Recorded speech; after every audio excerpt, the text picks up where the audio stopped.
আমি আল্লাহ জানিয়ে দিলাম পারলে তোর মায়ের পেটের মধ্যে তোর মুক্তি খাওয়াতে পারতাম, কিন্তু না রে বান্দা, আমি জানিয়ে দিলাম ইন্নাল্লাহা ইউহিব্বুল মুতাতাহিরিন, আমি আল্লাহই হলাম পবিত্র, পবিত্রতাকে বেশি ভালোবাসি বলে তাই আমি আল্লাহ তোদের মুখটাকে পবিত্র বানিয়ে দিস, যাতে তোরা আমাকে পৃথিবীর বুকে আল্লাহ আল্লাহ আল্লাহ বলে ডাকিস। এবার এখান থেকে একটা আলোচনার দিকে যাই। আমরা আল্লাহকে আল্লাহ আল্লাহ বলে ডাকি, কখনো ডাকি না। আমরা কখনো নামাজ পড়ি না, কারণ আমরা উজুই করতে পারি। চলুন, আল্লাহর কোরআন জানিয়েছে, বান্দা আমি জানিয়ে দিলাম ইয়া আইয়ুহাল্লাযীনা আমানু কুমতুম ইলাস সালাহ, জোরে বলেন সুবহানাল্লাহ। জি হ্যাঁ, আলোচনা বুঝিবার চেষ্টা করবেন। আল্লাহর কোরআন জানিয়ে দেয় ইয়া আইয়ুহাল্লাযীনা আমানু কুমতুম ইলাস সালাহ। আল্লাহর কোরআন জানিয়ে দেয় বান্দা বান্দিরা তোমরা যখন কেনা নামাজে দাঁড়াবে, তোমরা যখন নামাজ পড়তে যাবে, তোমরা উজু ঘর বানিয়ে নাও। আমরা উজু করতে পারি? আল্লাহর কোরআন জানাচ্ছে কিভাবে বান্দা তোরা উজু করবি, জেনে নে, শিখবেন ইনশাআল্লাহ। বলবো? চলো বলি। আল্লাহর কোরআন জানিয়ে দেয় ফাগসিলু ওজুহাকুম, বান্দারে তোরা তোদের মুখমণ্ডলটা ধুত করে নে, ও আইদিয়াকুম, হাতের কেউনের উপর পর্যন্ত ধুত করে নে। কত ধুবে? অনেক কাছে দেখবেন কেউনি পর্যন্ত ধুই, উজু হবে না, খোদার কসম খেয়ে বলে যাচ্ছে। আল্লাহর কোরআন জানিয়ে দেয় وأيديكم إلى المرافق وأيديكم, হাতের কেউনের উপর পর্যন্ত ধুত করতে হবে। সুম্মা আতিমুস সিয়ামা ইলাল্লাহ, এটা গ্রামাটিক্যাল মার্ডার বললাম। ইলা শব্দের অর্থ হচ্ছে কি? হাতের কেউনের উপর পর্যন্ত ধুত করতে হবে। কি ঘটনা করব না আমি তাফসীর করব? কি করব? তাফসীর হোক ইনশাআল্লাহ। চলুন, হ্যাঁ সব কথা থাকবে। আচ্ছা ঠিক আছে, চলো। আমি যেহেতু আপনাদের কাছে অল্প সময় থাকবো, খুব বড় ভূমিকা নয়, অল্প সাথে সেট করবো। চলুন আলোচনার দিকে যাওয়া যাক। মাইকের ফোনটা ঠিকঠাক কায়দাই হচ্ছে না, একদম কি বলা যায়, আর একটু বেশি মাইক্রোফোন কায়দাই হচ্ছে না। চলুন চলুন চলুন। কে আসলো বলে এই পৃথিবী হলো জালা, কে গাইলো সে সামের গান শুনলো কাফেররা, কে আসলো বলে এই পৃথিবী হলো জালা, কে গাইলো সে সামের গান শুনলো কাফেররা। ও হাসি মামা কি মদনী শাহে মদিনা, বলো না নূর নবী নূর নবী নূর নবীরা, ও নূর নবী নূর নবী নূর নবীরা।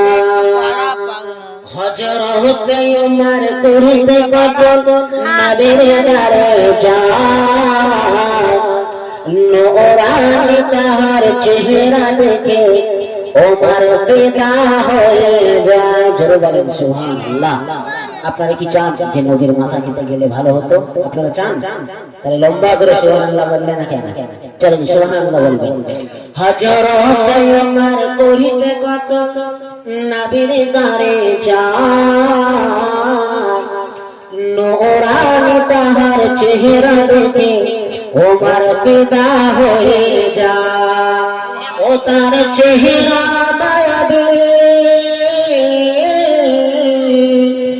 তার চেহারা মায়াবী দেখে উমর হয়ে যায় নবীর দিওয়ানা।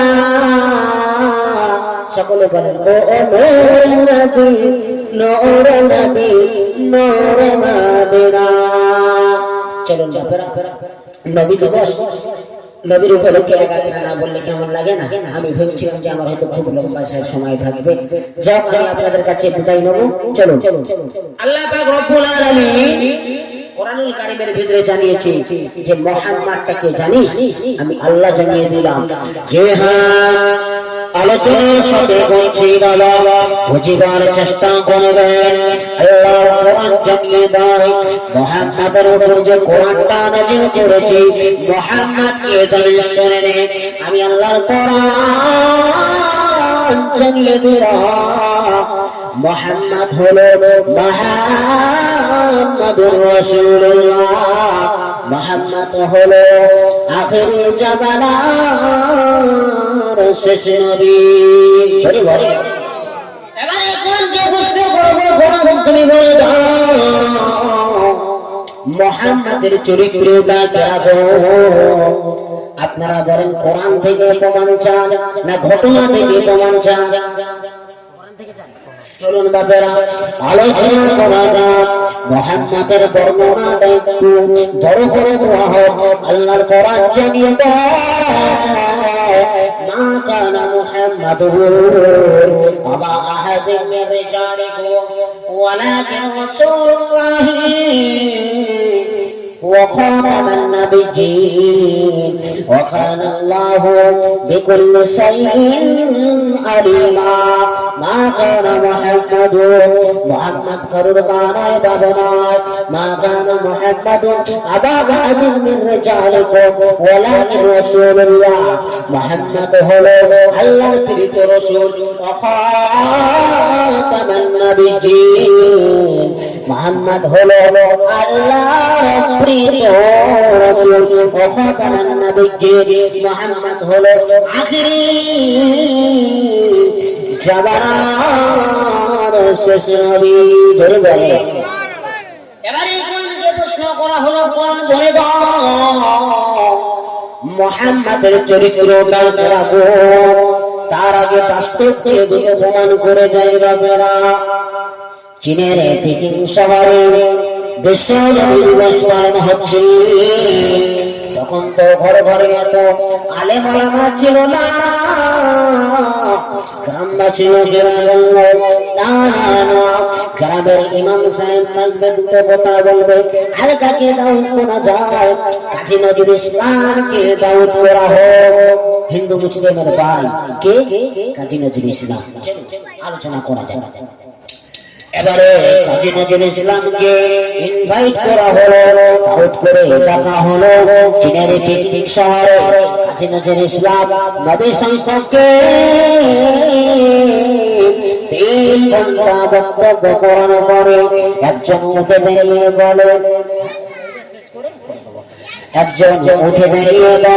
হুজুর আমি আপনাকে একটা প্রশ্ন করতে চাই। কাজী নজরুল ইসলাম আমি আপনাকে একটা প্রশ্ন করতে চাই। কি প্রশ্ন বলো? কাজী নজরুল ইসলামকে বলা হলো তুমি তো হিন্দু, কিন্তু মুসলিমের মতো কেন গালে দাঁড়িয়ে রেখেছেন? কেন মাথায় টুপি পরেছেন? কেন লম্বা পাঞ্জাবি পরেছেন? প্রশ্ন করলো। কাজী নজরুল ইসলাম কি বলেছে শুনলে আপনাদের কথা বরং হয়ে যাবে। কাজী নজরুল ইসলাম বলেছিল মাথায় টুপি রেখে, মাথায় টুপি পরাটা হলো আল্লাহর নবীর সুন্নাত।